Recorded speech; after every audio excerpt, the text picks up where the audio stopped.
Ang ating topic ngayon ay tinatanong ni user KR3.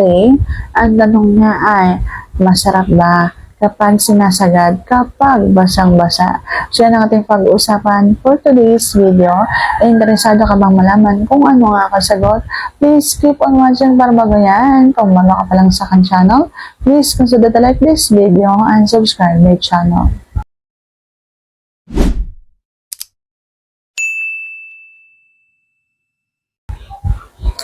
So, masarap nga ba kapag sinasagad kapag basang-basa? Ang sagot ay oo naman.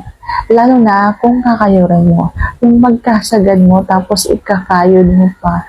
Yung parang abot na abot yung pinaka-nakakakiti sobra sa loob. Yun yun. Kaya kapag halimbawang nagsasagad kayo yung tipo ng lalaking laging sinasagad, gusto laging nakasagad, kakayurin ninyo. Hindi yung pagpasok, baon sagad, tapos hugot na agad. Dapat may pagkayod pa.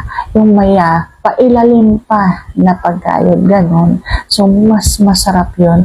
Para mas mabilis kang lalabasan kapag palagi mong ginagawa yun.